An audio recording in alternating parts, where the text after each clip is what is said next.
Buong karangalang inihahandog ng DZRH para sa bagong milenyo ang isa pang magandang dula mula sa panulat at direksyon ni Salvador M. Royales. May pangako ang bukas. Ang mga ugali niyong mahirap maintindihan. Wala kayong ibang alam kundi sisihin ako. Sumbatan sa mga naging pagkukulang ko. Para sa inyo, wala akong ginawang mabuti. Walang silbi. Katulad ng gamit na walang pakinabang. May pangako ang bukas. Kasaysayan ng mga kaluluwang lupaypay na ang pusong hapong-hapo sa tindi ng malabis na pagdurusa. Subalit sa kabila ng lahat, huwag kalilimutang paglipas ng isang dapit hapon ay sisikat ang araw na magsisilbing tanglaw sa sinumang tinakasan na ng kawalang pag-asa. Dahil sa likod ng mga hinagpis ay may naghihintay na ligaya. Sa bawat kabiguan ay may makakamit na tagumpay, laki pang pangarap na sa bawat himaymay ng laman ay muling mabuhay ang dugong nananalaytay sa mga ugat at unti-unting mauusal ang mainspirasyong mga katagang. May pangako ang bukas. May pangako ang bukas. Isa na namang natatanging dulang pangradyo na inyong aabangan at kalulugdan, mag-iiwan ng mga magagandang halimbawa at aral. May pangako ang bukas.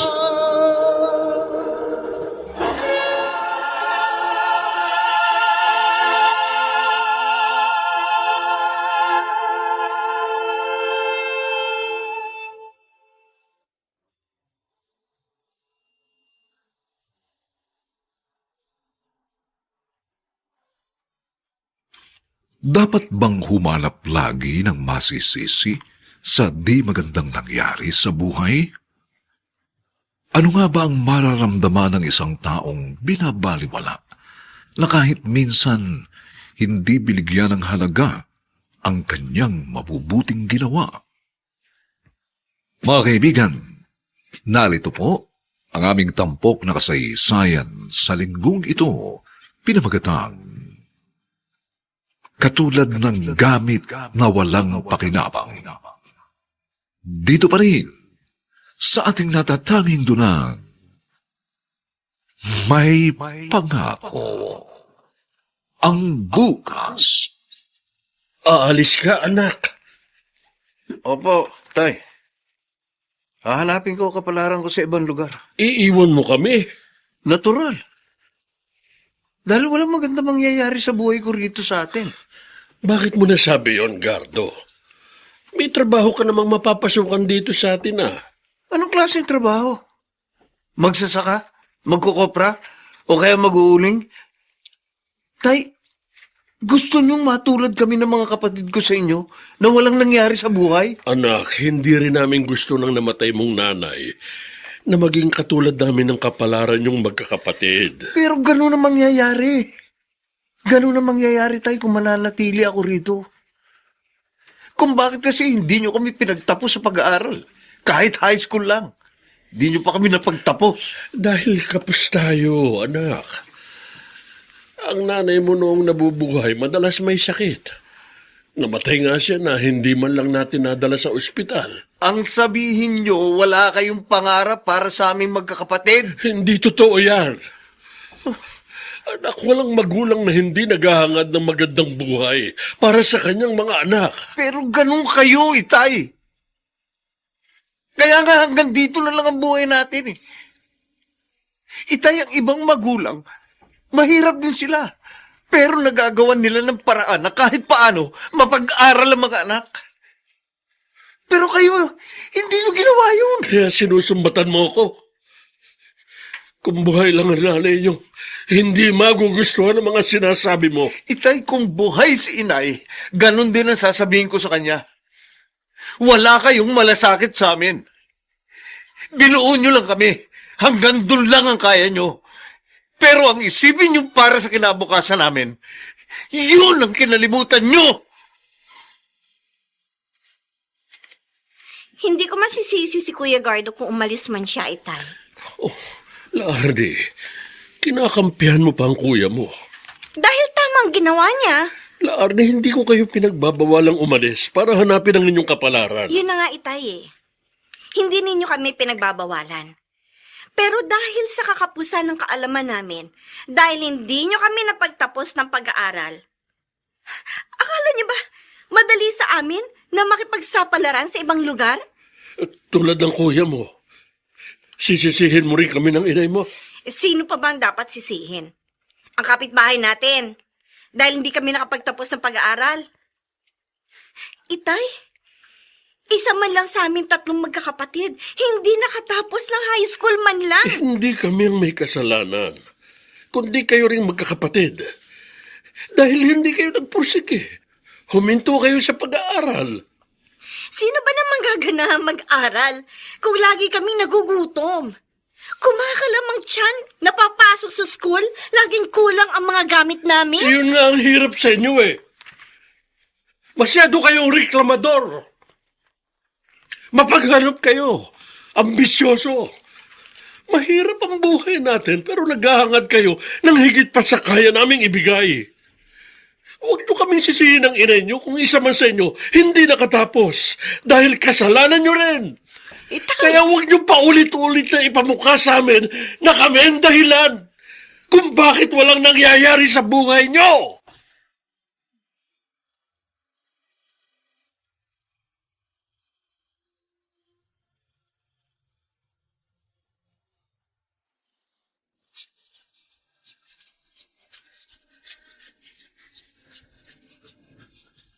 At ngayon, balikan natin ang tampok na kasaysayan sa ating dulang. May pangako ang bukas.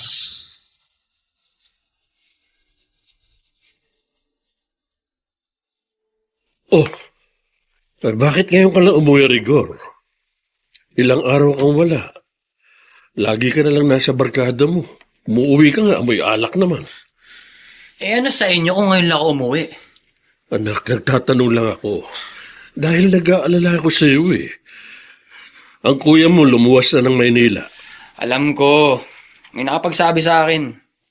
Gusto niyang mabago ang buhay niya para hindi tumandang walang narating. Rigor, katulad ka rin ba ng Kuya Gardo at Ate Laarni mo? Nasisisihin din kami? Ako? Itay, ayoko na magsalita. Pero tama ang mga sinabi sa inyo ni na kuya. Sapat na ang mga yon para malaman nyo kung ano rin ang narito sa loob ko. Akala ko hindi ka pa pupunta rito, Conrado. Pasensya na po kayo, Nana Sabina. May konting problema lang po kasi sa bahay eh. Ang mga anak mo ba? Oo. Yung mga anak mo talaga, oo. Hindi ka naiintindihan. Ewan ko po ba sa kanila? Para sa kanila, wala akong tamang ginawa. Halos patayin ko na nga ang sarili ko sa pagtatrabaho. Pero wala pa rin halaga yun sa kanila. Kakaiba talaga ang takbo ng utak ng mga kabataan ngayon. Pasensya na po kayo sa akin, Nana Sabina, kung nasasabi ko sa inyo yung problema ko. Ay, wala yun, Conrado. Sige po, doon na muna ako sa likod bahay para gawin yung ipakukumpunin niyo sa akin.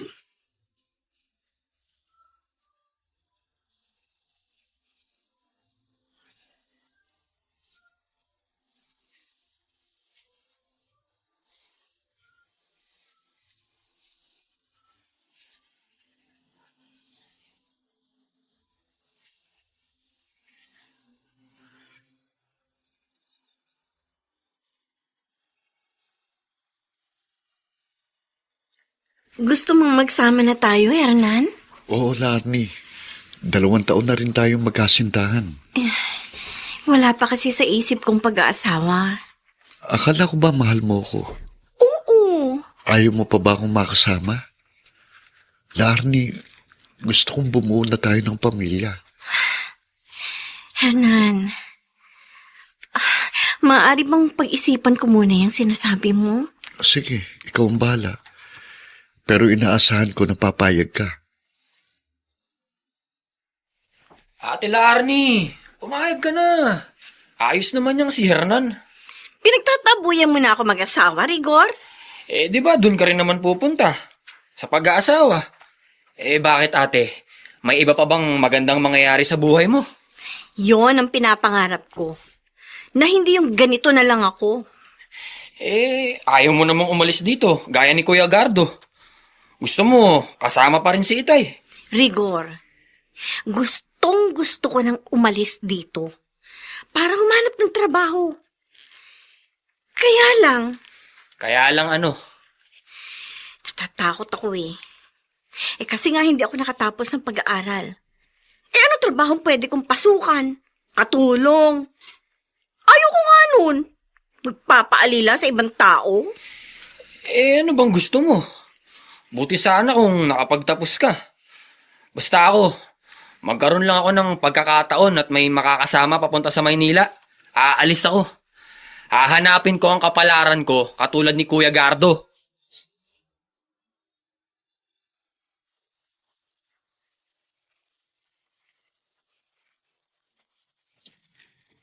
Magandang araw po. Magandang araw din. Anong kailangan mo? Dito po ba nakatira si Gardo? Oo, anak ko siya. Bakit mo siya hinahanap? Hindi na po kasi siya nagpapakita sa akin. Sandali. Bakit bigla ka na lang umiyak? Ano ba ang kailangan mo sa anak ko? Gusto ko po siyang makausap. Kasi po, siya ang ama ng ipinagbubuntis ko.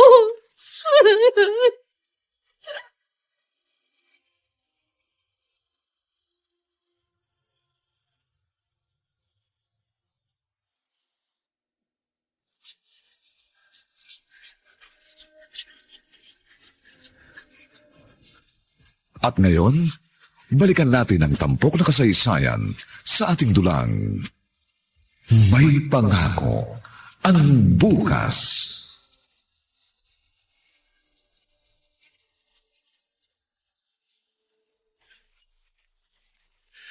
Heto. Uminom ka muna nitong tubig, Ella. Salamat po, Mang Conrado.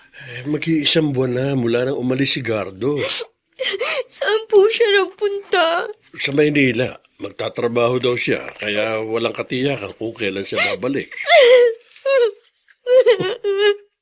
Bakit ka umiyak? Mang Conrado, hindi ko po alam ang gagawin ko. Tsaka kung paano na ako ngayon. Wala na po akong pamilya. Ulila na po ako. Tapos, ganito pa ang kalagayan ko. 3 buwan na akong buntis. Ganun ba? Kung dumito ka na lang kaya. Nag-aalala din ako sa iyo eh. Lalo na kung wala ka ng kamag-anak. Mahirap sa isang buntis na gaya mo na walang mapupuntahan. Pwede kang manatili dito. Total, apo ko ang pinagbubuntis mo. Salamat po. Saka kung okay lang sa'yo, pwede bang Itay Conrado na lang ang itawag mo sa akin? Sino bang babaeng yan na pinatuloy ni Itay dito sa atin? Nabuntis daw ni Kuya Gardo. Naniwala naman siya. Alam mo naman si Itay. Madaling utuin. Palibasa wala rin pinag-aralan. Hanggang kailan siya rito? Ewan ko. Baka hanggang sa makapanganak.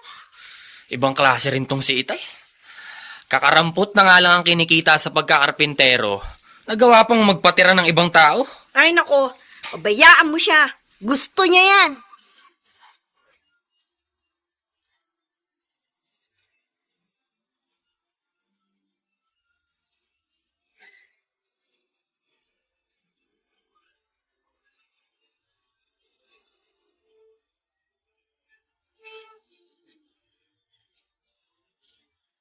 Nagkakarpentero po pala kayo. Ay, oo, Ella. Yan ang pinagkakakitaan ko.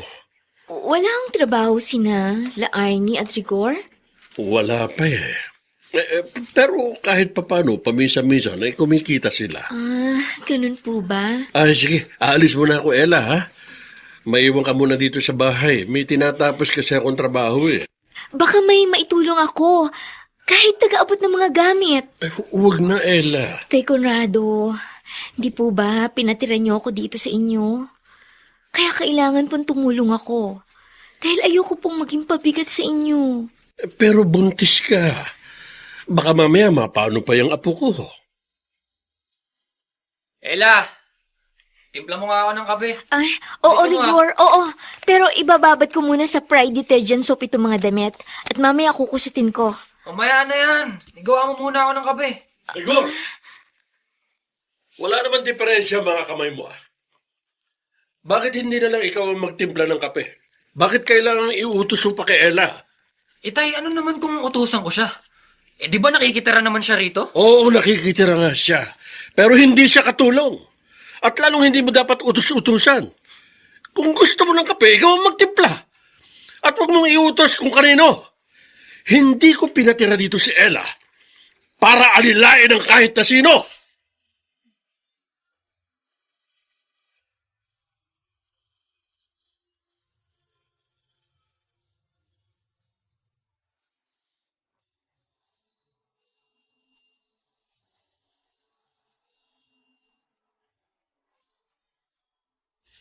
Ano ang magiging papel ni Ella sa buhay ng mag-aama? Hanggang saan kayang pagtiisan ni Conrado ang mga ugali ng mga anak? Mga kaibigan, inaanyayahan po namin kayong bisitahin ang FB page ng May Pangako ang Bukas. Nakahanda po kaming tugunan ang inyong mga mungkahi o suggestion para lalo naming mapaganda ang ating programa.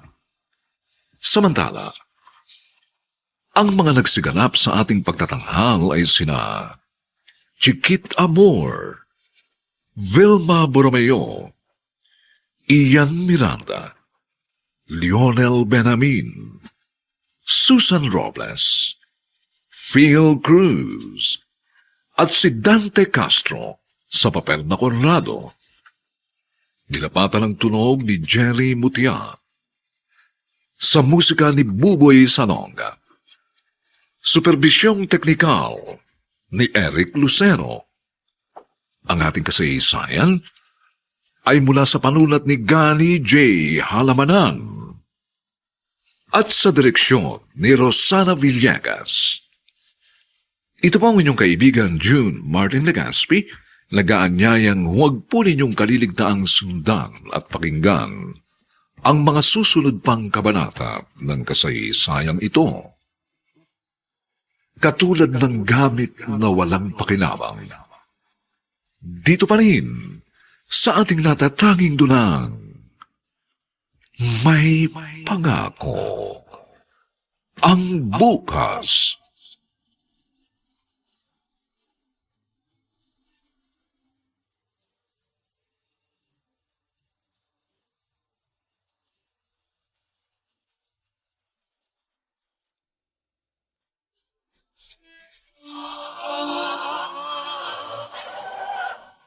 Buong karangalang inihahandog ng DZRH para sa bagong milenyo ang isa pang magandang duna mula sa panulat at direksyon ni Salvador M. Royales.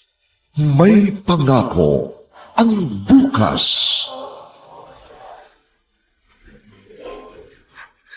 Ang mga ugali niyong mahirap maintindihan. Wala kayong ibang alam kundi sisihin ako. Sumbatan sa mga naging pagkukulang ko. Para sa inyo, wala akong ginawang mabuti. Walang silbi. Katulad ng gamit na walang pakinabang. May Pangako ang Bukas. Kasaysayan ng mga kaluluwang lupaypay na ang pusong hapong-hapo sa tindi ng malabis na pagdurusa. Subalit sa kabila ng lahat, huwag kalilimutang paglipas ng isang dapit hapon ay sisikat ang araw na magsisilbing tanglaw sa sinumang tinakasan na ng kawalang pag-asa. dahil sa likod ng mga hinagpis ay may naghihintay na ligaya. Sa bawat kabiguan ay may makakamit na tagumpay, laki pang pangarap na sa bawat himaymay ng laman ay muling mabuhay ang dugong nananalaytay sa mga ugat at unti-unting mauusal ang mainspirasyong mga katagang. May pangako ang bukas.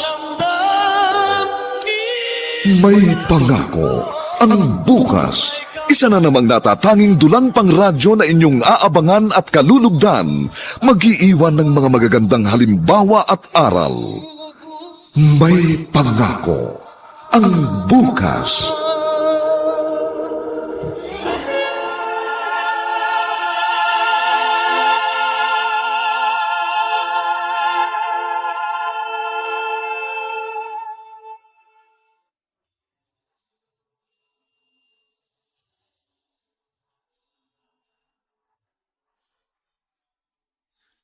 Magandang araw na muli sa inyong lahat, mga giliw naming tagapakinig.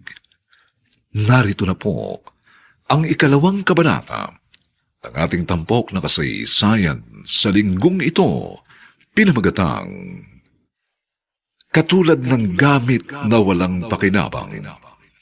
Dito pa rin sa ating natatanging dulang, may pangako ang bukas.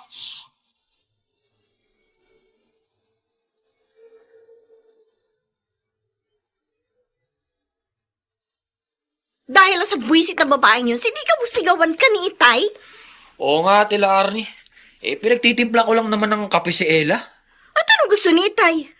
Ang mag-astang senyorita dito sa bahay natin ang ampon niya. Ewan ko ba sa kanya? Asan nga pala siya ngayon? May pinuntahan. Sumabay na kay Itay papunta sa trabaho niya. Ibang klase rin ang babaeng yun. Sip-sip! Sinabi mo pa. Kaya nga, lalo tayong nagiging bad shot sa Itay. Dahil sa Ella na yun. Alam mo, kailangan mapalayas na siya rito. Kaya mo ba? Mukhang hinding-hindi na siya pakakawalan ni Itay. Bakit? Sino ba mas importante kay Itay? Tayo na anak niya? O ang sampid na babaeng yon? Ano sabi mo, La Arnie? Itay, barado na ba yung tenga ninyo? At hindi niyo narinig ang sinabi ko? Ang sabi ko, gusto kong paalisin niyo na si Ella. Bakit ko siya paaalisin? Bakit? May ginawa ba siyang kasalanan? May mali bang ginawa si Ella? Bakit ba ganyan na lang kung pagmalasakitan niyo siya? Dahil naaawa ako sa kanya. Hindi naman siya mukhang kaawa-awa. Hindi mo ba nakikita? Buntis yung tao. At kailangan niya ng tulong. Pero hindi kayo DSWD. Hindi rin kayo foundation na tumutulong sa mga buntis na iniwan ng syota. La Arnie, hindi mo ba naiintindihan kung bakit ko tinutulungan si Ella? Dahil ang Kuya Gardo mo ang nakabuntis sa kanya. Pamangkin mo ang batang dinadala niya, apo ko, kadugo natin. Bakit, Itay? Nakakatiyak ka ba na si Kuya Gardo nga ang nakabuntis sa kanya? Bakit? Nagdududa ka? Oo! Dahil mukha namang makatip pa sa higad ang babaeng yan. Baka kung sino lang lalaking kumubabaw dyan, tapos gusto ipaako kay kuya. At kayo naman, nagpauto ka agad. Hindi yun pagpapauto, kundi awa sa kalagayan niya. Palibhasa, hindi mo alam kung anong pinagdaraanan ng buntis na gaya ni Ella. Madrama lang siya. Kung umasta naman kayo, akala nyo napakalaki ng kinikita ninyo sa pagkakarpintero para kumuha pa ng makikihati sa kakarampot ninyong kinikita. Wala akong pakialam sa gusto mo sabihin, La Arnie. Alam kong ginagawa ko. At ako siya masusunod sa bahay na ito. Itay! Mananatili dito si Ella. Yun ang desisyon ko.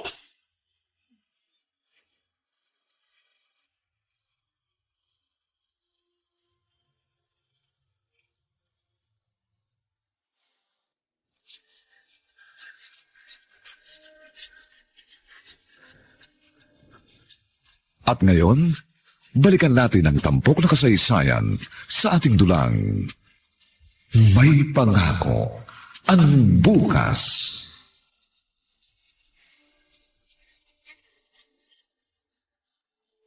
Mangkukulam ka ba? Ha? May dala ka bang gayuma nang dumating dito sa amin? Ella? Ha? Hindi ko alam yung sinasabi mo, Arnie. Kasi naman, para ginayuma mo si Itay. Mas kinakampihan ka pa at binibigyan ng halaga kaysa sa amin ng mga anak niya. Pasensya ka na, Arnie. Sorry. At saka pwede ba? Huwag ka masyado madrama. Alam ko, nagbabait-baitan ka lang kay Itay para hindi ka niya paalisin. Pero alam mo ba, ha? Mula nang dumating ka, lalo lang lumaki ang problema namin ni Itay. Kaya pwede ba? Tama na ang arte mo! Umalis ka na rito dahil nagdadala ka lang ng gulo! Bakit nakahanda ang bag mo, Ella? Itay Conrado, aalis na lang po ako. Bakit? May nagpapaalis ba sa'yo? Sinabihan ka ba ni na Laarni na umalis na rito? Hindi ko na po hihintayin sabihin nila yon. Ella, hindi ka aalis. Pero dahil po sa akin, lalo lang kayo nagkakaproblema ng mga anak niyo. Matagal ko na silang problema. At hindi na bago sa akin kung kontrahin man nila ako. At magsalita ng hindi maganda tungkol sa akin. Bakit po ba sila galit sa inyo? Yan din ang paulit-ulit kong tinatanong sa sarili ko, Ella. Ang alam ko, wala akong naging kasalanan sa mga anak ko.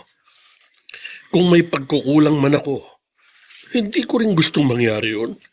Dahil hanggang doon lang ang kaya kong ibigay sa kanila.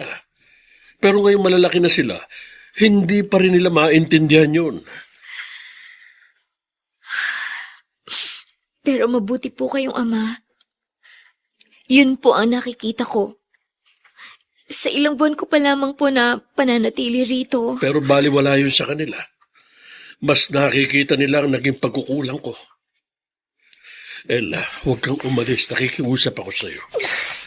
Saka hindi ba sabi mo, wala kang ibang mapupuntahan? Itay Conrado. Kaya nga, bakit aalis ka? Kung wala kang mapupuntahan, paano kaya na magiging anak mo? Huwag mo nalang pansinin sina Laarni at Rigor. Akong bahala sa kanila. At saka malay mo, biglang bumalik si Gardo. O ayaw mo bang makita siya? Payag ka nang magsama tayo, Laarni? Oo, Hernan. Di ba yun ang gusto mo? Akala ko ba ayaw mo pa? Nagbago ng isip ko. At saka ayoko na rin umuwi sa bahay. Bakit? Dahil sa impaktitang pinatira ni Itay. Yung babaeng nabuntis ng Kuya Gardo mo? Sino pa nga ba? Mula nang dumating ang buwisit na babaeng yun, lalo lang kami naging masama sa paningin ni Itay. O bakit naman? Ay naku, hindi ko na kailangan pa i-detalye pa sa iyo, Hernan. Basta ang Ella na yun, masyadong mapapel. Mahusay umarte. Palibasa, wala raw mapuntahan. Kaya binola ng husto si Itay. At ito namang uto-uto naming tatay, naniwala naman sa babaeng yun. Bakit hindi na umuwi ang ate mo, Rigor? Nasaan ba siya? Sumama na siya kay Hernan, tay. Doon natitira si Ate Laarni sa inuupahang bahay ng nobyo niya. Ano? Nagdesisyon ng gano'n ng ate mo? Na hindi man lang sinasabi sa akin? Ba't kailangan pa niyang sabihin sa inyo? Di ba wala kaming halaga sa inyo? Yung kasi ang laging iniisip niyo eh. Bakit ni minsan ba binigyan niyo ng halagang pagpapakahirap ko? Para lang mabuhay tayo? Hindi niyo nakikita yon, kundi ang lagi niyong pinapansin ang mga pagkukulang ko. Ang drama niyo, tay. Sinasabi ko lang ang gusto kong sabihin. Kaya lang hindi niyo pa rin yun naiintindihan. Dahil laging sarado ang mga isip niyo. Wala kayong ibang kayang gawin kundi sisihin ako.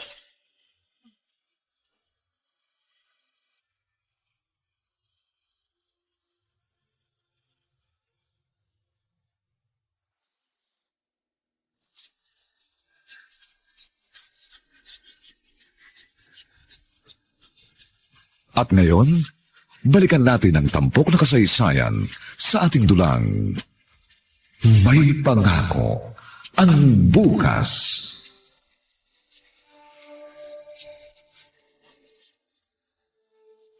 Ang mga anak mo talaga, oo. Masyadong pasaway, Conrado.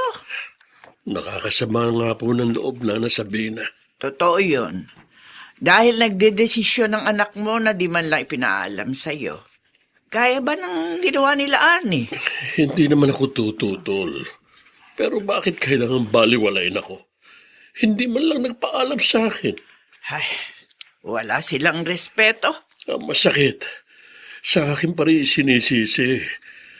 Isinisisi sa akin ni Rigor kung bakit sumama sila Arnie kay Hernan. Dahil sa ginawa kong pagkupkup kay Ella. Tinulungan ko lang naman yung tao. Nagmagandang loob lang ako. At isa pa, apo kong ipinagbubuntis niya.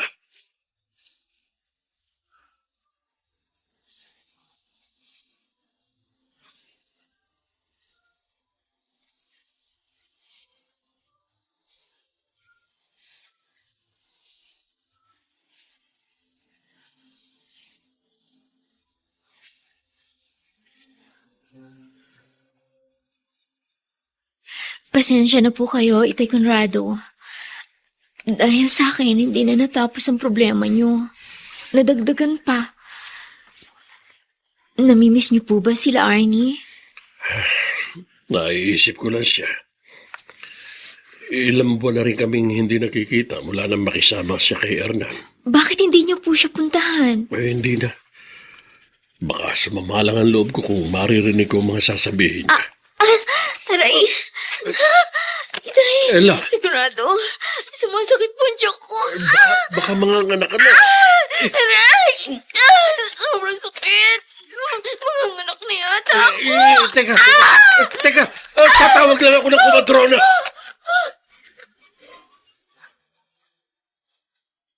Nanganak na pala yung ampon ni Tay? Oo, ate. Andun pa rin siya. Hindi pa rin umaalis. Ate, walang plano si Itay na paalisin si Ella. Tuwang-tuwa pa nga siya sa anak ng babaeng yun dahil apo raw niya. Mukhang wala na nga tayong halaga sa kanya. Kundi mas pinapaboran pa niya ngayon ay ang lecheng babaeng yun.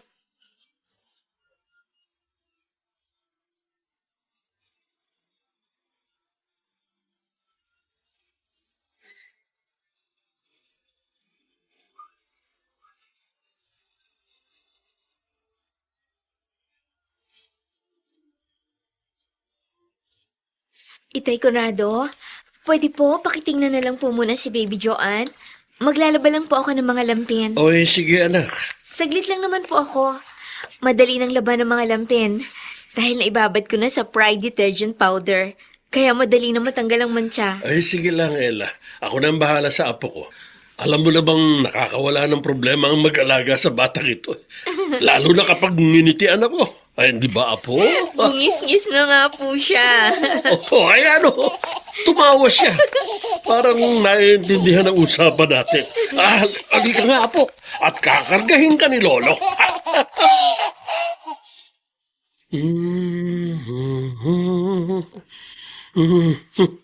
Ay, salamat. Nakatulog na siya. Nakakatulog sa kandungan ko. Ibababa ko muna sa kanyang kuna. Aba? Bukod pala sa pagiging karpintero ninyo, yayan na rin pala kayo? Laar ni anak. Ay, salamat at napadalaw ka. Gusto ko lang silipin ang buhay ng ampon ninyo. Sarap talaga ng buhay ng Ella na yon. Libre bahay, libre kain, may libre pang tagapag-alaga ng anak. Bakit nagpunta ka rito, Laarni? Para manumbat? Itay, hanggang kailan ba talaga kayo magpapauto sa kanya? Akala ko ba hanggang buntis lang tutulungan niyo siya? Pero nakapanganak na. Narito pa rin siya? Dahil yun ang desisyon ko. Mas gusto kong kasama silang mag-ina. Bakit, Itay? Dahil sa kanya, gusto mong kalimutan na lang kaming tunay mong mga anak? O baka may gusto kayo sa kanya? Napakamalisyosa mo, Laarni. Hindi gaya ng iniisip mo ang dahilan ko. Ano, Itay? Dahil si Ella, naiintindihan ako. At kami, hindi nakakaintindi sa inyo? Yun ba ang gusto ninyong palabasin? Itay! Ginagamit lang kayo ni Ella. Hindi siya gaya ng iniisip mo, Laarni. Dahil nararamdaman kong totoo siya. Isang rason kung bakit gusto kong nandito siya. Dahil ginagampanan ko lang ang obligasyon ng kuya mo na tinalikuran niya. Naaawa ako sa kanilang mag-ina. Kaya tumigil ka na sa pag-iisip ng masama kay Ella. Dahil mabuti siyang tao!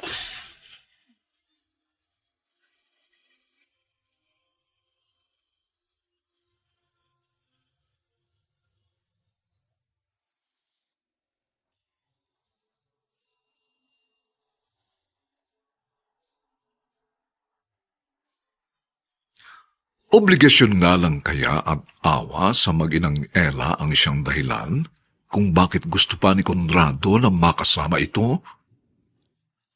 Mga kaibigan, inaanyayahan po namin kayong bisitahin ang FB page ng May Pangako ang Bukas.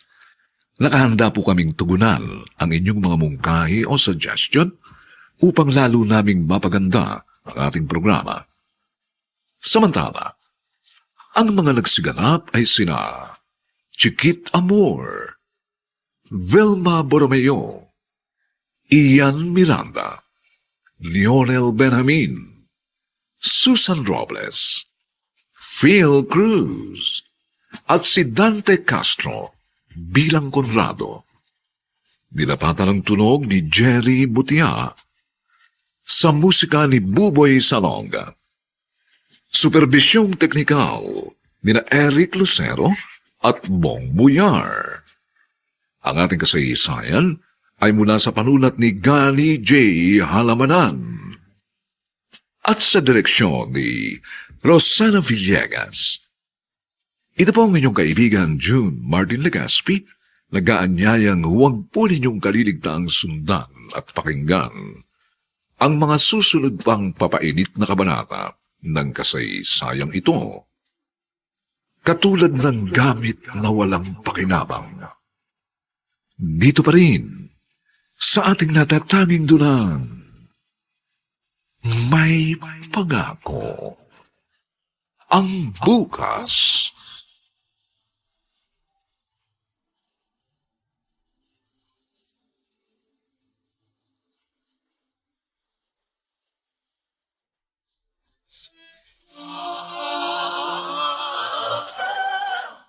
Buong karangalang inihahandog ng DZRH para sa bagong milenyo ang isa pang magandang duna mula sa panulat at direksyon ni Salvador M. Royales. May pangako ang bukas. Ang mga ugali niyong mahirap maintindihan. Wala kayong ibang alam kundi sisihin ako. Sumbatan sa mga naging pagkukulang ko. Para sa inyo, wala akong ginawang mabuti. Walang silbi. Katulad ng gamit na walang pakinabang. May pangako ang bukas. Kasaysayan ng mga kaluluwang lupaypay na ang pusong hapong-hapo sa tindi ng malabis na pagdurusa. Subalit sa kabila ng lahat, huwag kalilimutang paglipas ng isang dapit hapon ay sisikat ang araw na magsisilbing tanglaw sa sinumang tinakasan na ng kawalang pag-asa. Dahil sa likod ng mga hinagpis ay may naghihintay na ligaya. Sa bawat kabiguan ay may makakamit na tagumpay, laki pang pangarap na sa bawat himaymay ng laman ay muling mabuhay ang dugong nananalaytay sa mga ugat at unti-unting mauusal ang mainspirasyong mga katagang. May pangako ang bukas. May pangako ang bukas. Isa na namang natatanging dulang pangradyo na inyong aabangan at kalulugdan, mag-iiwan ng mga magagandang halimbawa at aral. May pangako ang bukas.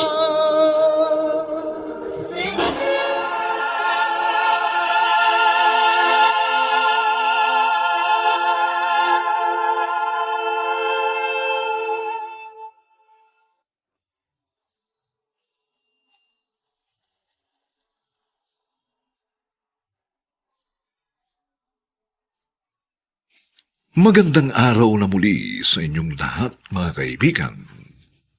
Narito na po ang 3 kabanata ng ating tampok na kasaysayan sa linggong ito, pinamagatang Katulad ng gamit na walang pakinabang. Dito pa rin sa ating natatanging dunang May Pangako ang Bukas.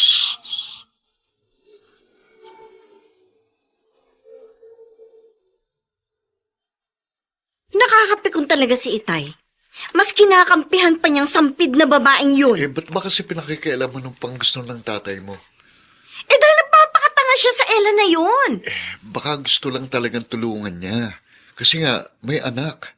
Tapos, wala yung kuya mo na nakabuntis sa kanya. Wala ring trabaho si Ella.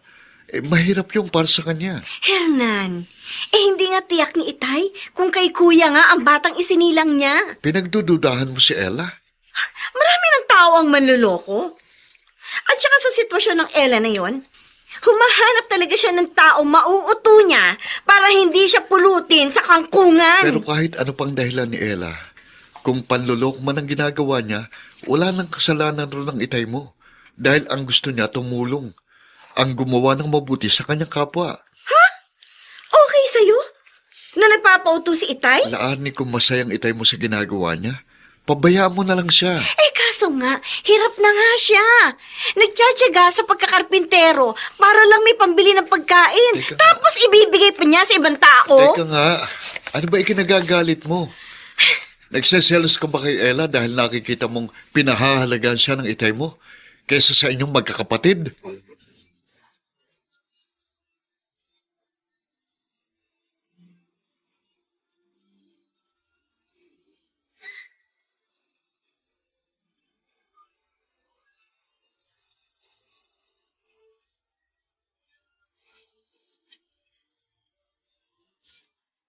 Masama po ba ang pakiramdam niyo, Itay Conrado? Oo, Ella. Para ako nahihilo eh. Magpahinga po muna kayo. Pero marami pa akong kailangan gawin. Ako na pong bahala sa mga trabaho dito sa bahay. Magpahinga po muna kayo. Mahirap po kapag nagkasakit kayo. Tutal, natutulog si Baby Joanne. Sasamantalahin ko po yung pagtulog niya para gawin ang trabaho dito sa bahay. Salamat, Ella. Itay, ako po ang dapat magpasalamat sa inyo. Dahil napakalaking bagay ng ginawa niyo sa akin, sa amin, ng anak ko. Ella, sa pagtira mo dito, nagkaroon ako ng karamay at hindi ako nag-iisa. Hindi po kayo nag-iisa dahil nariyan ang mga anak niyo. Tama ka. Nariyan sila. Nakikita ko. Nakakausap. Pero kahit kailan, hindi ko naramdaman na kasama ko sila at pinagmamalasakitan ako.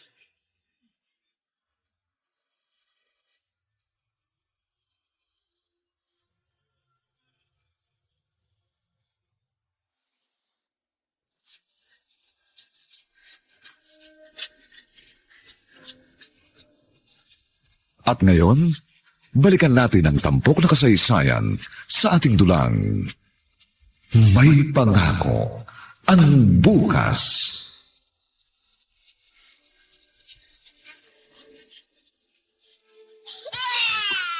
Oh, bakit umiiyak ang apo ko? Teka, at kukunin kita dyan sa kuna, ha? Naiinip ka na ba dyan? Ay, naku! Ay, kaya pala umiiyak eh. Punong-puno na ang diaper mo. Kailangan ng palitan. Oh, huwag ka naman umiyak, apo. Para hindi ka kabagan. Papalitan na ni Lolo Conrado ang diaper ni baby. Oh, halika.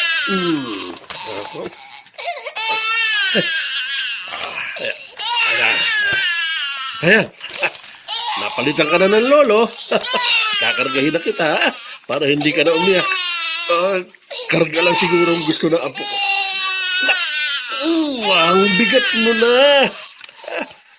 Nagpakasira na talaga kayo, Tay. Nag-ampun kayo para gawin lang tagapag-alaga ng anak. Rigor, masaya akong ginagawa ito. At gusto kong alagaan si Baby Joanne. Di ko alam kung ano bang gayuma ang ginamit ng Ella na yan para maging sunod-sunuran kayo sa kanya. Alam mo, pareho lang kayo ng ate Laarni mo. Iniisip nyo na nananamantala si Ella. Ganun naman talaga siya, di ba? Ako nga na anak nyo.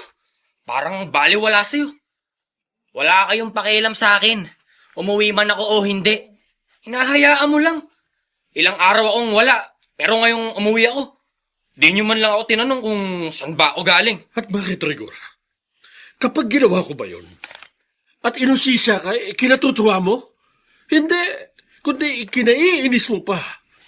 At sasabihin mo na pinakikialaman ko ang buhay mo. Kaya umuwi ka man o hindi, bahala ka sa buhay mo. Mula nang dumating ang Ella na yan dito sa atin, pinabayaan nyo na kami. Kaya nga si Ate Laarni, nagpa siyang sumama na lang kay Hernan. Kasi nga, wala na kayong pakialam sa amin. Dahil wala na kaming halaga sa'yo. Rigor, kahit kailan, hindi ko inisip na wala kayong halaga sa akin. Pero kayong magkakapatid ang laging nag-iisip ng ganon. Dahil mapaghanap kayo. Nakikita nyo lagi ang pagkukulang ko. Pero kahit kailan, hindi nyo nakita mga pagkukulang nyo bilang mga anak. Nakita nyo na? Pati pag-iisip nyo, Tay. Nagbago na dahil sa Ella na yan. Yan ba ang impluensya sa inyo ng sampid na yan? Tay, inaagaw niyang pagmamahal na dapat binibigay mo sa amin. Hindi siya nangaagaw ng kahit ano, Rigor. Kayo ng kapatid mong naglalayo ng loob nyo sa akin. Pinapunta ka rito ni Conrado? Opo, Nana Sabina. Magpapalaba raw kayo ng mga damit ninyo. Ay, oo, sana. Hindi nga siya nakapagtrabaho ngayon. At hindi pa rin tapos yung pinagagawa ko. Masama po ang pakiramdam ni Itay Conrado. Kaya kailangan magpahinga muna siya. Ay, iniwan ko nga po sa kanya si baby eh. Sabi po niya, kaya niyang alagaan. Alam mo, ako'y natutuwa sa iyo, Ella. Dahil hindi mo naman kaano-ano si Conrado. Pero nakita ko kung paano kang mag-alaga sa kanya. Mabait po kasi si Itay Conrado. Ang totoo nga po, mula nang tumira ako sa kanila, hindi lang po masisilungan na natagpuan ko, kundi isang ama rin. Ulila na po kasi ako. Kaya dahil kay Itay Conrado, kahit paano, naramdaman ko kung paano magkaroon ng isang ama. Lumaki po kasi akong walang kinagis ng ama. Kung sa bagay, ay totoong mabait si Conrado. Hindi ko nga lang maintindihan, ha? Eh bakit ganun sa kanya ang kanyang mga anak?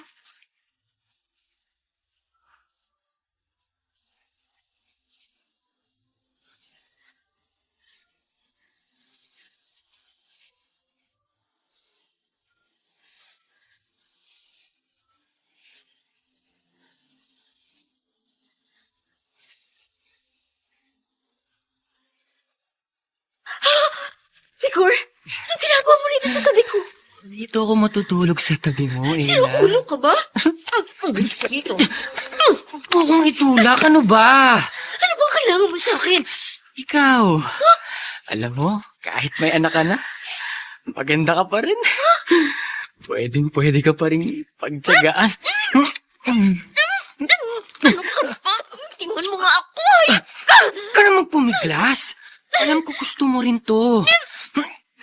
Dahil matagal ka ng tigang. Kaya sige na, pumayag ka na. Pagbigyan mo na ako. Tulog naman ang anak mo eh. Masabi ako! Sige na. Hayop ka! Rigor! Anong ginagawa mo rito? Etong ampon nyo eh. Tinukso ko. Gusto pa dito sa tabi ng anak niya, pagbigyan ko raw siya. Hindi yan totoo! Nagsisinungaling siya, Itay Conrado! Hindi totoo ang sinasabi ni Rigor! Itay, binabaliktad ng babaeng yan ang nangyari. Siya ang umakit sa akin. Siyempre, lalaki lang ako. Umalis ka rito, Rigor! Labas! Itay, pinaniniwalaan niyo siya? Kakampihan niyo ang babaeng yan? Ako ang anak niyo!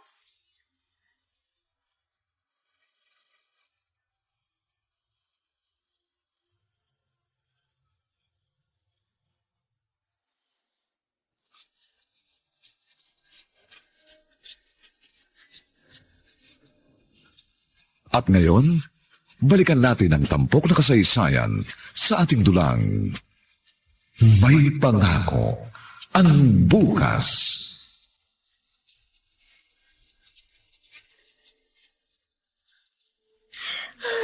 Pasensya ka na sa anak ko, Ella. Sumusobra na talagang lalaki yon. Okay ka lang ba? Okay lang po ako. Itay, Conrado. Hindi naman natuloy ang masama niyang plano. Hindi ko na alam kung anong gagawin ko sa kanya. Silang magkapatid. Walang ibinigay sa akin kundi sakit ng ulo. Dahil sa akin, lalo lang lumalala ang problema niyo. Ella, wag mong isipin yon. Wala kang kasalanan sa mga nangyayari. Gusto ko pong magkaayos kayo ng mga anak niyo. Hindi ko alam kung mangyayari pa yon, Ella. Dahil ibang takbo ng utak ng mga anak. Saan ka ba galing at pawisan ka, Hernan? Nakipaglaro ako ng basketball. Maligo ka nga muna. At hindi ko gusto yung amoy mo. Oo na, maliligo na ako. Dapat lang. Oh, heto ang Shield Bath Soap. Yan ang gamitin mo sa paliligo. May antibacteria, kaya tanggal ang germs at bacteria na nagiging sanhi ng sakit sa balat at bad odor. Ayos nga ito.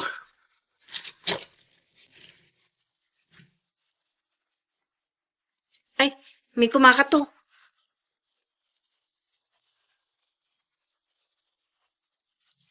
Oh, Rigor! Ate, pwede bang dito muna ako? Bakit? Ano ba nangyari? Pinalayas kasi ako ni Itay.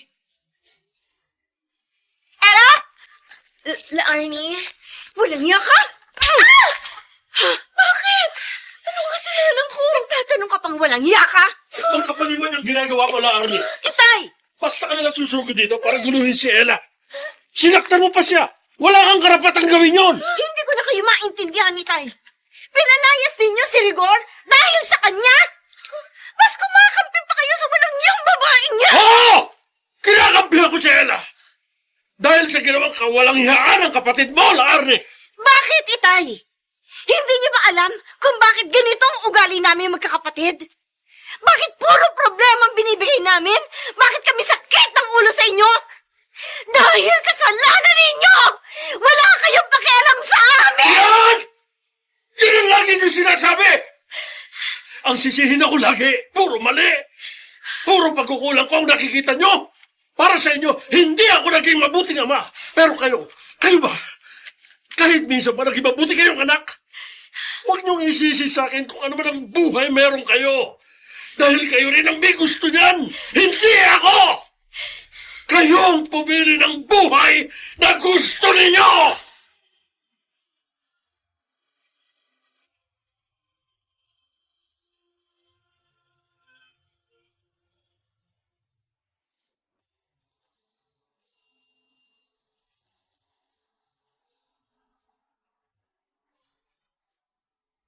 Patuloy na nga bang masisira ang relasyon ni Conrado sa kanyang mga anak dahil kay Ella? Samantala, inaanyayahan po namin kayong bisitahin ang FB page ng May Pangako ang Bukas. Nakahanda po kaming tugunan ang inyong mga mungkahi o suggestion upang lalo po naming mapaganda ang ating programa.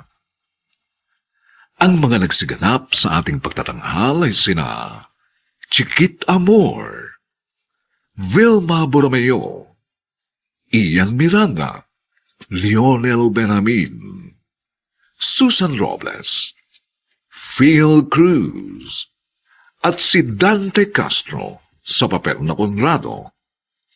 Dilapatan ng tunog ni Jerry Butia. Sa musika ni Buboy Salong. Superbisyong teknikal ni na Eric Lucero at Bong Muyar. Ang kasaysayang ito ay mula sa panulat ni Gani J. Halamanan at sa direksyon ni Rosana Villegas. Ito po ang inyong kaibigan June Martin Legaspi, nag-aanyayang huwag po ninyong kaliligtaang sundan at pakinggan ang mga nalalabi pang may init na kabanata ng kasaysayang ito. Katulad ng gamit na walang pakinabang, Dito pa rin, sa ating natatanging dunang, may pangako. Ang bukas.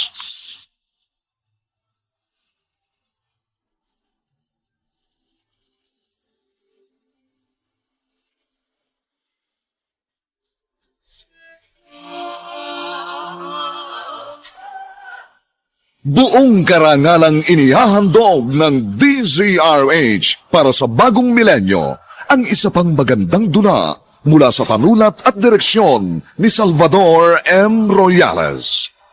May pangako ang bukas.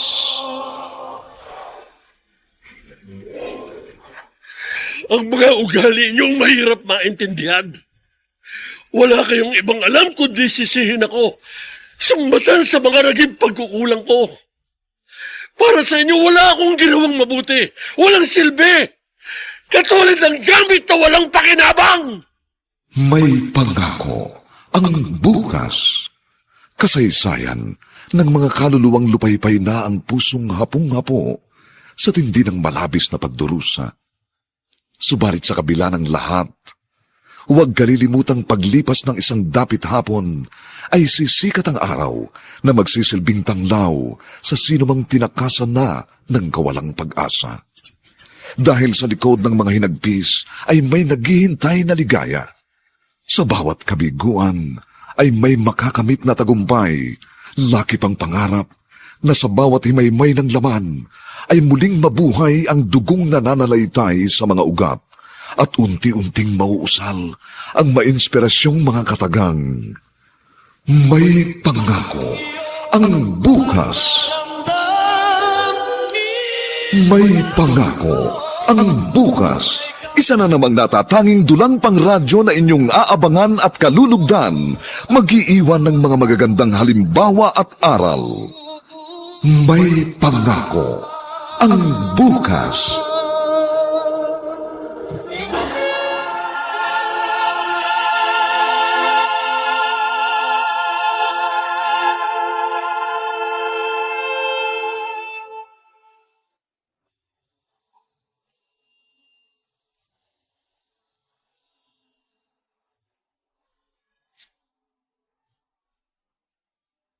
Magandang araw na muli sa inyong lahat, mga giliw naming taga-subaybay.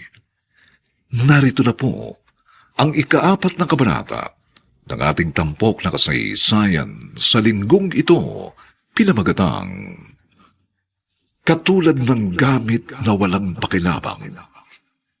Dito pa rin sa ating natatanging dunang,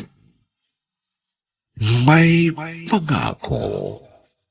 Ang bukas.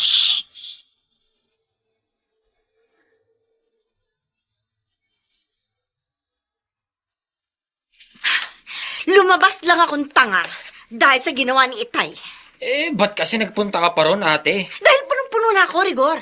Nakakabwisit ang ginagawa ni Itay. Narinig mo siguro, mas kinampihan niya si Ella. Pero, totoo bang pinagtangkaan mo siyang halayin?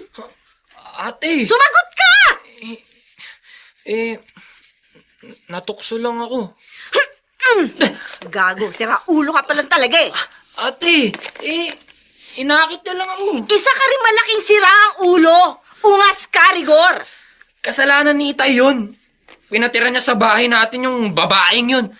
Kung wala siya sa bahay, hindi ako makakaisip ng kalokohan. Ewan ko sa'yo, Rigor. May saltik ka rin eh. Sa liwayang takbo ng utak mo, pareho kayo ni Itay. Pero hindi mo ba nakikita? Baliwala na tayo kay Itay. Dahil sa Ella na yun. Mas mahalaga pa siya kaysa sa atin. Pwede magsama silang dalawa.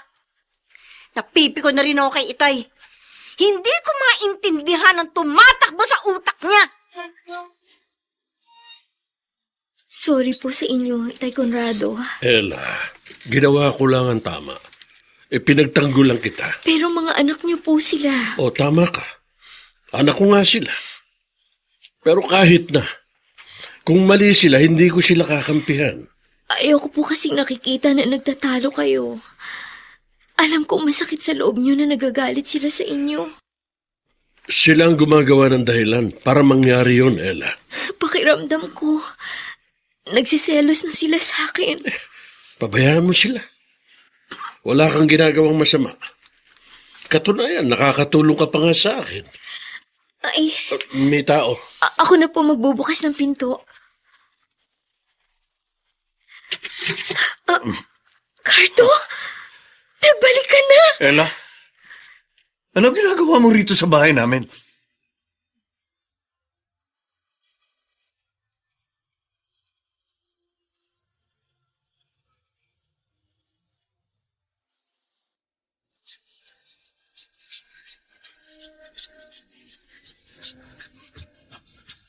At ngayon, balikan natin ang tampok na kasaysayan sa ating dulang May Pangako ang Bukas.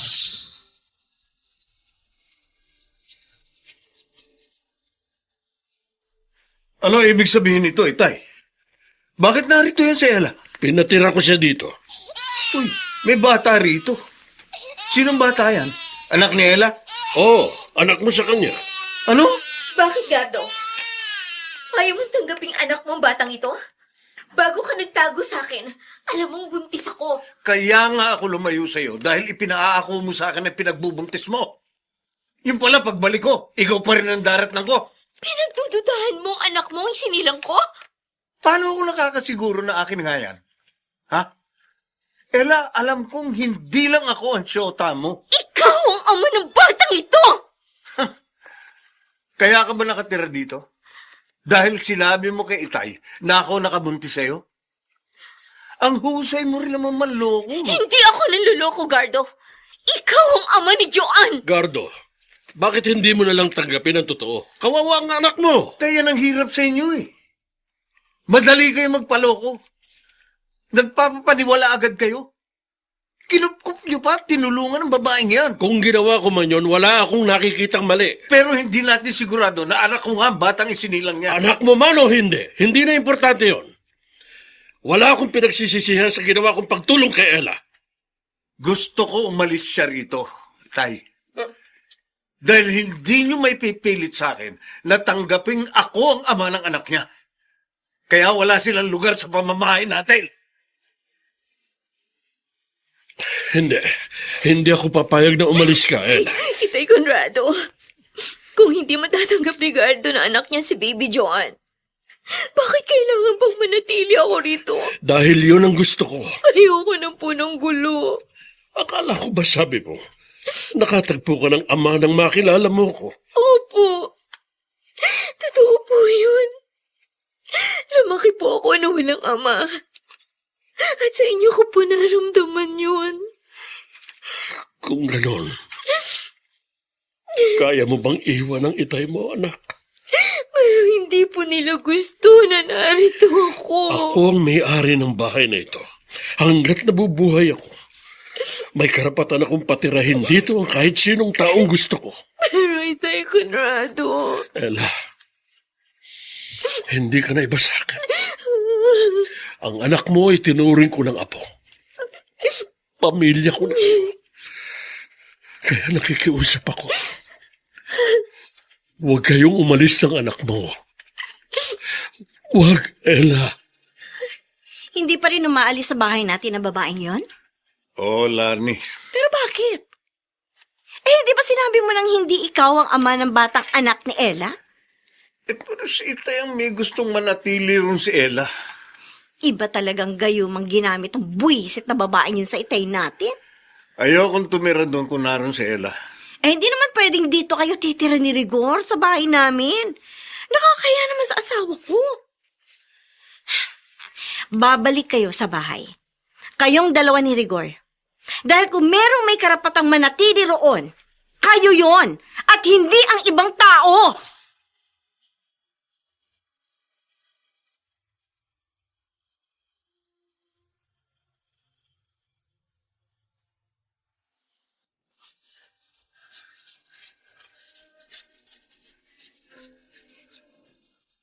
At ngayon, balikan natin ang tampok na kasaysayan sa ating dulang May Pangako ang Bukas.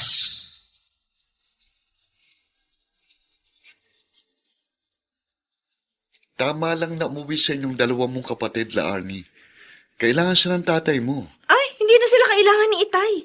Pero dapat silang umuwi para ipakita kay Itay na sila ang may lugar sa bahay na yon at hindi si Ella. Hanggang ngayon ba iniisip niyo pa rin na inaagawan kayo ni Ella ng lugar sa bahay na yon? Hindi lang sa bahay na yon, kundi maging kay Itay.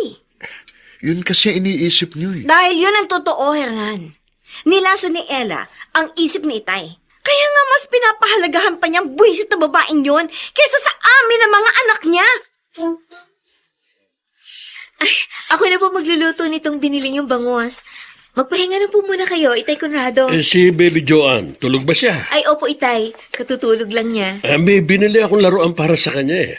At saka, bumili rin ako ng Pride Barretta para hindi tayo nauubusan ng sabong panlaba. At saka, eto nga pala, mga bagong damit para sa kanya. Ang bilis kasing lumaki ng apo ko eh.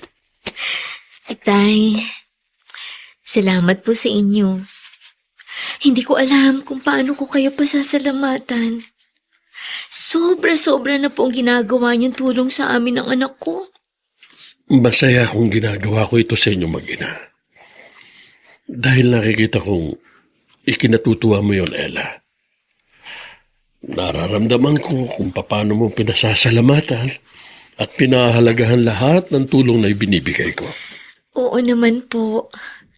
Napakalaking bagay po nun. Itay, napakabuti po talaga ng puso niyo. Tingnan mo nga naman. Isang madramang eksena pa palang daratnan namin.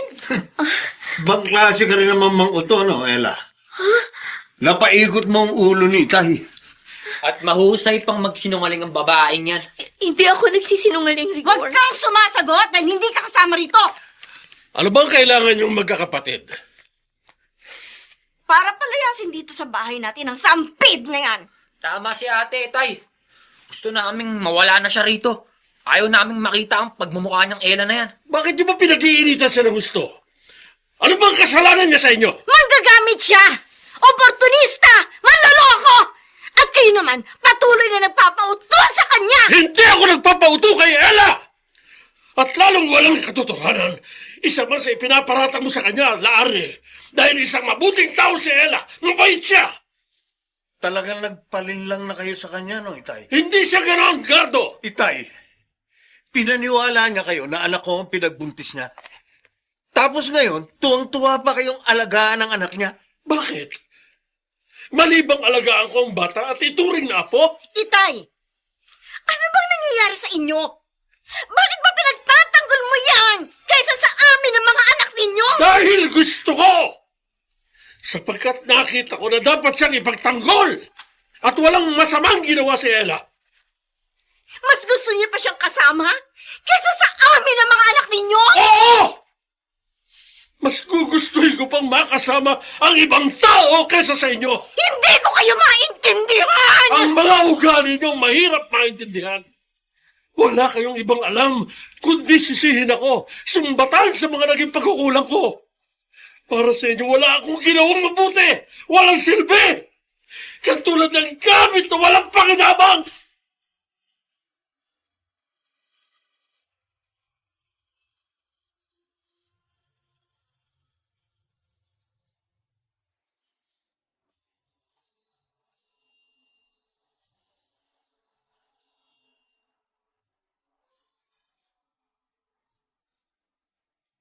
Maibigay na nga kaya ng mga anak ni Conrado ang hinahanap na atensyon at pagmamalasakit mula sa mga anak? Mga kaibigan, inaanyayahan po namin kayong bisitahin ang FB page ng May Pangako ang Bukas.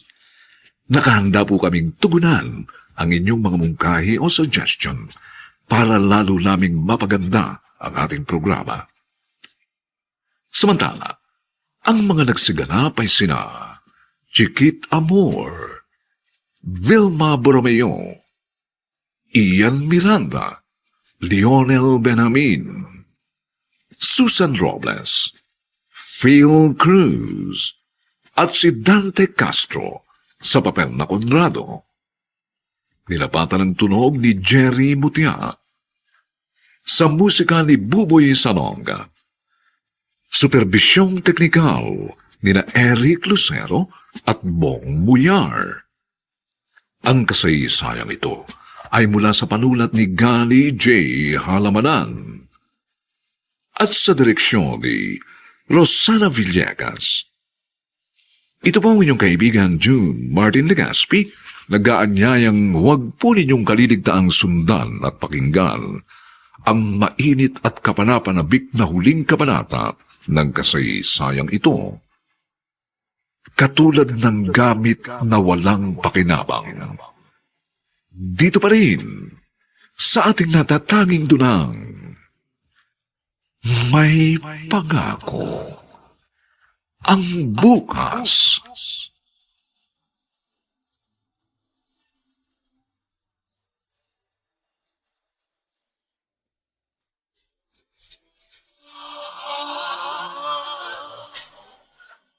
Buong karangalang inihahandog ng DZRH para sa bagong milenyo ang isa pang magandang dula mula sa panulat at direksyon ni Salvador M. Royales. May pangako ang bukas.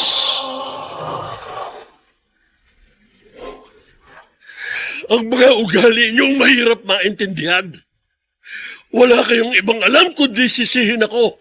Sumbatan sa mga naging pagkukulang ko. Para sa inyo, wala akong ginawang mabuti. Walang silbi. Katulad ng gamit na walang pakinabang.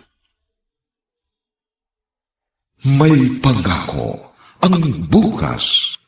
Kasaysayan ng mga kaluluwang lupaypay na ang pusong hapong-hapo sa tindi ng malabis na pagdurusa.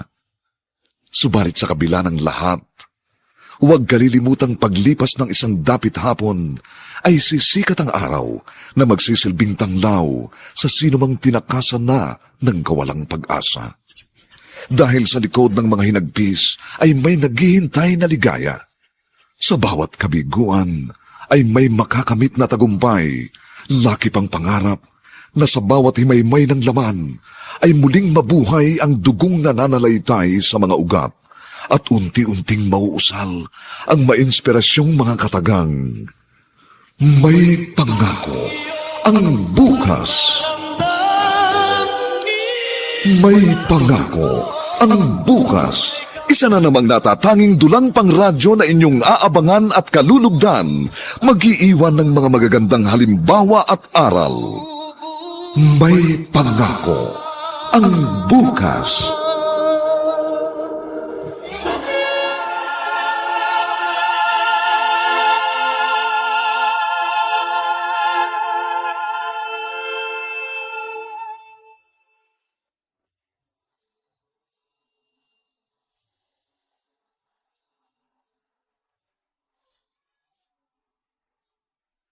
Magandang araw na muli sa inyong lahat, mga giliw naming taga-subaybay.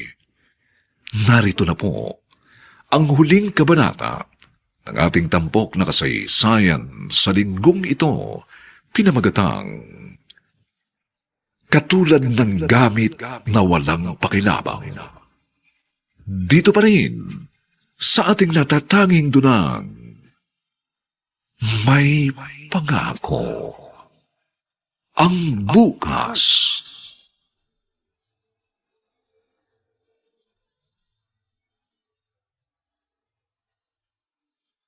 Ikaw lang ang nag-iisip niyan, Itay. Nabaliwala kayo sa amin at walang pakinabang. Yun ang ipinararamdam nyo. Dahil ganun ang tingin nyo sa akin. Para sa inyo, wala akong nagawang mabuti. Wala akong ginawang tama. Hindi nyo nakikita lahat ng pagsasakripisyo at paghihirap ko. At ang tanging napapansin nyo, ang mga kakulangan ko. Masyado lang kayong maramdamin. Dahil hindi bato ang puso ko, Gardo. Nasasaktan ako sa mga pagbabaliwala niyong magkakapatid sa akin. Pero mula nang dumating si Ella, ipinaramdam niya sa akin ang kahalagahan ko. Ipinagpapasalamat niya bawat ginagawa ko para sa kanya. Kahit maliit na bagay yun, marami siyang nakitang magagandang bagay sa akin na ni minsan hindi niyo nakita. Siyang nagparamdam sa akin ng totoong pagpapahalaga at pagmamahal. Marunong siyang magmalasakit at nag-aalala sa kapakanan ko. Naniwala naman kayo sa pambobola niyo. Hindi pambobola yon! Dahil tama ko sa sarili kong totoo mga sinasabi niya. Sapagkat galing yun sa kanyang puso. Pero kayo na mga anak ko kahit minsan, hindi niyo ipinaramdam sa akin na mahalaga ako, na nag-aalala kayo sa akin. Kundi ang kaya niyong gawin ay sumbatan ako at patuloy na sisihin. Kaya mas mabuti pa sa inyo ang ibang tao! Naglabas ng sama ng loob sa inyong itay mo. Ha? Oh, Tama lang yun. Para nalalaman yung magkakapatid ang mali ninyo. maarte lang kamo siya. Masyadong maramdamin. Pero ganun daw talaga kapag tumatanda. Ayaw mo pa rin paniwalaan ng itay mo? Si Itay, sa simula pa lang madrama na. Kadramahan mang masasabing ginawa ng itay mo, may malalim na dahilan yun. At hindi nyo dapat binabaliwalang magkakapatid. Ewan ko dun. Nakakainis siya. Sa tingin mo, walang saysay ang mga sinabi niya? O baka naman hindi mo lang matanggap na may mga pagkukulang at pagkakamali rin kayo magkakapatid? Ano ba gusto nyo? Ang wag nang maayos ang hindi nyo pagkakaintindihan at kalimutan na siya? Lahat ni kahit ano pang mangyari, mali man ang tatay nyo, magulang nyo pa rin siya. At may obligasyon kayong magkakapatid sa kanya.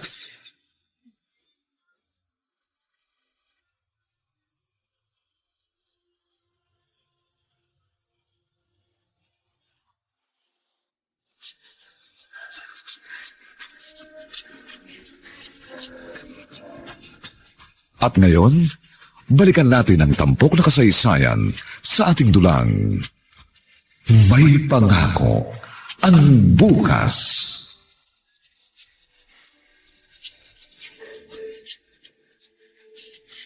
Itutuloy mo pa rin ang pag-alis niyo ni Baby Joanne.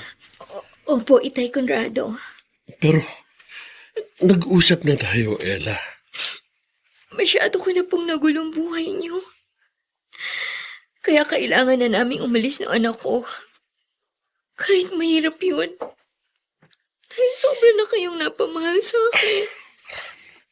Hindi na rin kayo iba sa akin, Ella. Maraming salamat po. Kahit kailan, hindi na mapupura sa puso at isip ko ang lahat ng magagandang bagay na ginawa niyo sa amin ng anak ko. Napakabuti niyo po. Kung hindi ko na mapagbabago ang desisyon mo, payag akong umalis kayo dito ng apo ko. Pero, sasama ako. Ano ho? Pero Itay Conrad, Kung saan ka pupunta, doon ako. Kasama niyong mag-ina. Hahanap tayo ng matitirhan. kailangan ho kayo ng mga anak niyo. Hindi ko kailanman naramdaman na kailangan nila ako. Wala akong halaga sa kanila. Pero sa'yo, mas naramdaman ko ang kahalagahan ko. Nakita ko ang malasakit. Ang pagmamalasakit ng isang anak. Na kahit minsan, hindi ko nasumpungan sa mga anak ko. Kaya mas gusto kong kayo ni Baby Joanne ang kasama ko. Kasama ni Ella na umalis sa bahay si Itay? Ganun na nga, ate. Mas pinili niyang iwan ang bahay? Ang iwan tayong magkakapatid para sumama sa babaeng yun? Hindi ko maintindihan ang utak ni Itay. Baka naman may namamagitan sa kanila. Imposible yun. Matindi lang talaga ang gayuma na ginamit ng Ella na yun. Ibig man sabihin, wala tayong halaga kay Itay. Ano pa nga ba? Kuya Gardo, Rigor, alam kong pare-pareho tayo naguguluhan sa naging desisyon ni Itay. Pero, hindi kaya dapat din nating intindihin siya?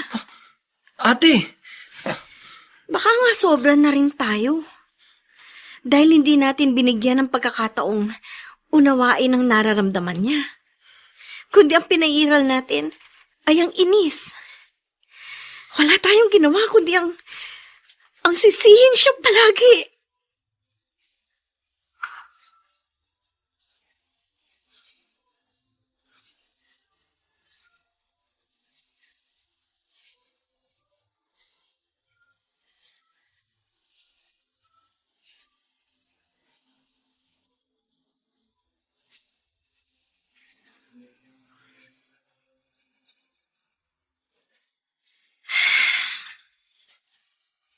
Kanina'y binalikan ko sa aking alaala ang lahat ng mga nangyari.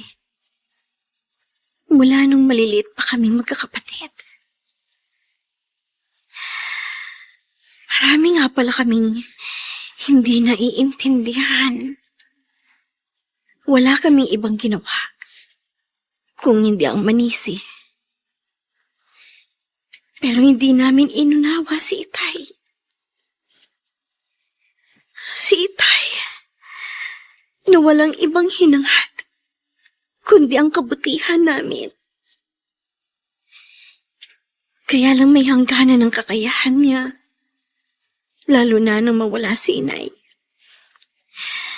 Sa halip na tulungan namin siya, nagalit pa kami sa kanya.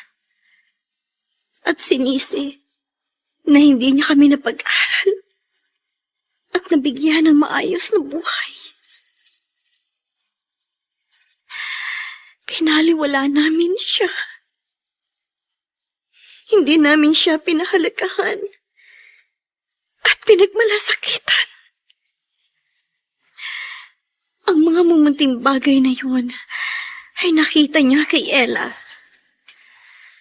Siya na hindi kadugo ang nagparamdam nun sa aming ama na dapat sana kami ang unang gumawa dahil tatay namin siya.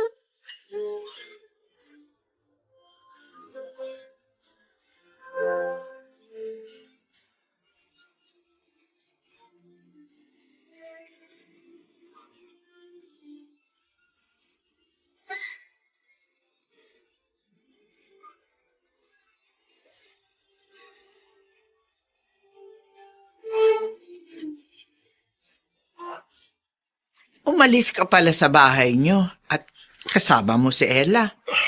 Opo, Nana Sabina. Iniwan mo ang mga anak mo. Malalaki na ang mga yun. Kaya na nilang kanilang sarili. Oh, alam ko. Pero ay pinagtataka ko.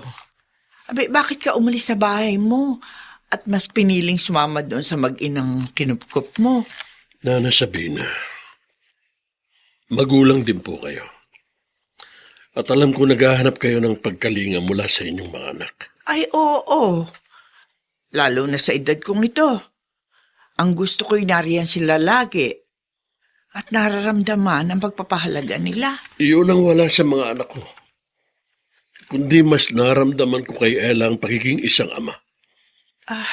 Dahil naibigay ni Ella ang pagmamahal at malasakit ng isang anak.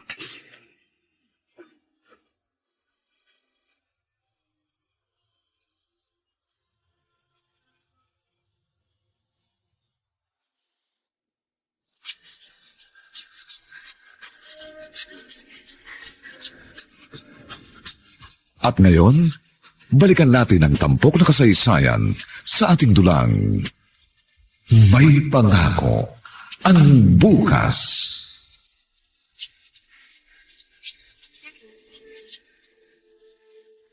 Itay Conrado, kanina ko pa po kayo hinihintay. Oh, bakit Ella? Nanggaling po dito kanina sila Arnie. Ipinagtanong daw po niya itong tinutuluyan natin. Anong ginawa niya? Inaway ka ba? Hindi po. Kundi sinabi na nasa ospital daw po si Nagardo at Rigor. Na-aksidente daw po sa motorsiklo ang magkapatid.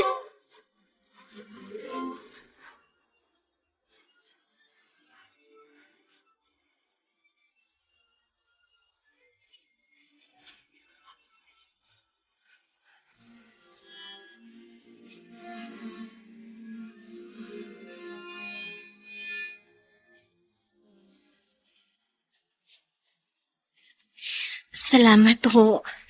At pumunta kayo dito sa ospital, Itay. Anak ko pa rin kayo. Kumusta na ang mga kapatid mo? Ligtas na po sila. May mga konting pinsala nga lang sa kanilang braso at hita. Pero sabi naman ng doktor, hindi naman daw yun grabe. Itay, bakit kailangan niyo pang umalis sa bahay?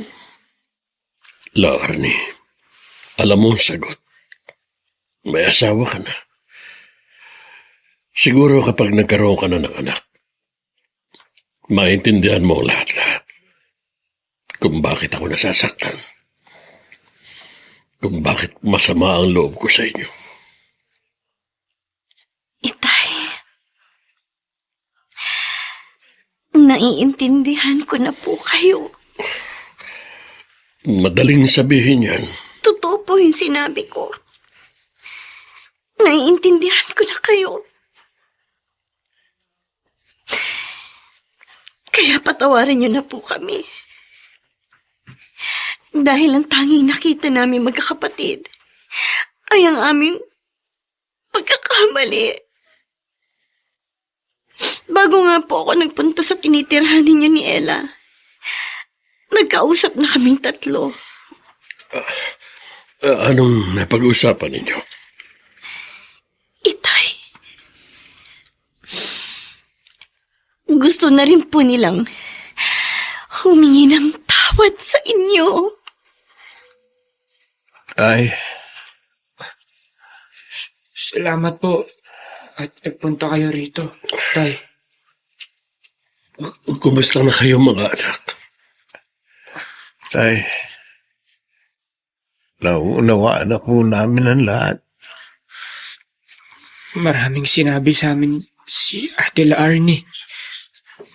Naiintindihan na rin namin kung bakit nahulog ng ganun kadali ang loob niyo kay Ella. Dahil mabait siya. Mabuting tao. Ulila na siya at lumaking walang ama. Nang makilala niya ako,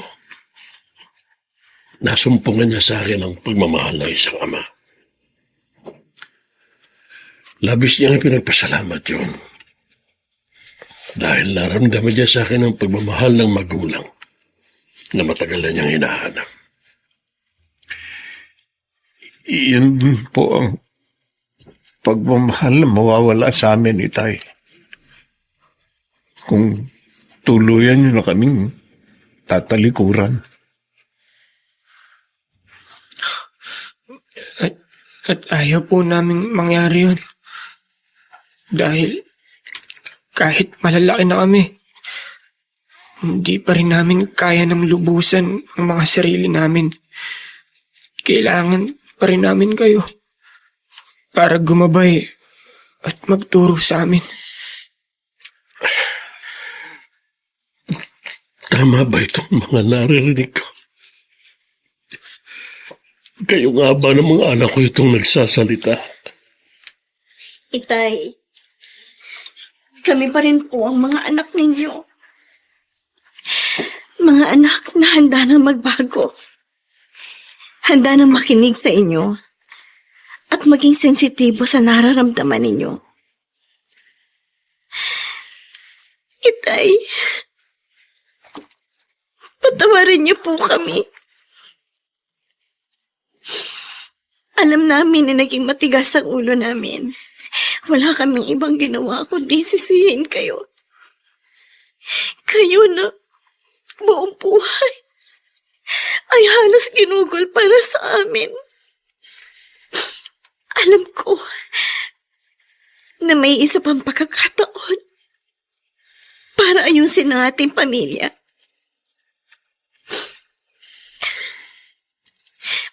Bumalik na po kayo sa bahay para sa aming magkakapatid. Babalik ako sa bahay. Pero kailangan kasama ko si Ella. Gardo, alam ko nagdududa ka sa mga sinabi ni Ella. Pero alam kong hindi siya nagsisinungaling. Habang lumalaki ang anak niya, nagiging kamukha mo eh. Kaya naniniwala akong ikaw ang ama ng anak niya. Kaya sana, huwag mong talikuran yun, anak. Kailangan ka ng anak mo. At isa pa, mabait si Ella. Magiging mabuti siyang ina at asawa. Napag-isip-isip ko rin po ang tungkol dyan, Itay. Nasabi ko lang naman po yun dahil hindi pa ako handa at nagdadalawang isip pa akong mag-asawa. Pero huwag kayong mag-alala. Handa po akong harapin ang obligasyon ko sa anak namin ni Ella. Dahil gusto ko ring ayusin ang buhay ko. At alam kong nariyan kayo para sa amin. Oo, anak. Dahil tatay niyo ako. Ako po, Tay. Promise ko. Aayusin ko ng sarili ko. Babawasan ko ng barkada. Para hindi tuluyang masira ang buhay ko. Narinig niyo po ang mga sinabi ni Itay. Sapat na marahil ang mga ipinangako namin magkakapatid. Para po makapagsimula ulit tayo. Ayusin natin ang ating pamilya, Itay. Oo, anak. At masaya ako na nariyan kayo. Nahanda nang umunawa sa nararamdaman ko. At huwag nang sisihin sa naging kakulangan ko noon. Kay tagal kong inasabi yun, mga anak. Pagkatapos ng lahat ng nangyaring problema, laging may naghihintay na isang magandang pangako ng bukas.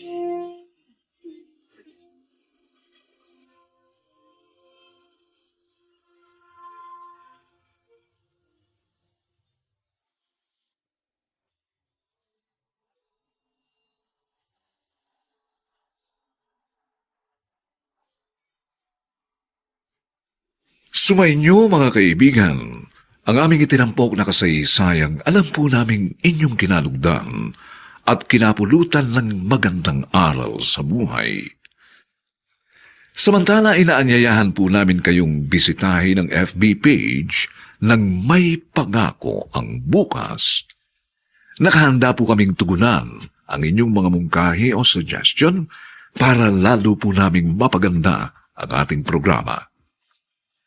Ang mga nagsiganap sa ating pagtatanghal ay sina Chiquit Amor, Vilma Borromeo, Ian Miranda, Lionel Benjamin, Susan Robles, Phil Cruz, at si Dante Castro sa papel na Conrado.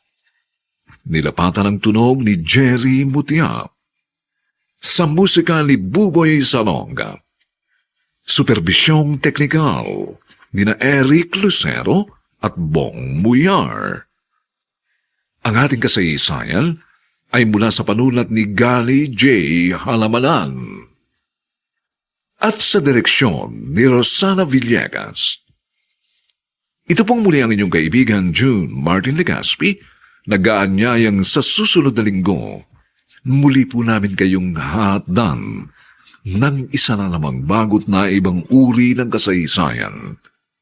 Dito pa rin, sa ating natatanging dunang,